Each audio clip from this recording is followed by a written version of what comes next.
Hey speaker, play me some funky music that I can cook to. It would be my pleasure, Chef Joel. I'll play the Recipe 30 playlist. Why not pour yourself a glass of wine as you cook? Happy cooking.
Look at this. Nice, juicy, big bone.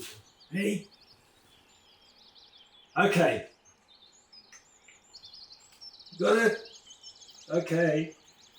Good boy. Outside with the bone.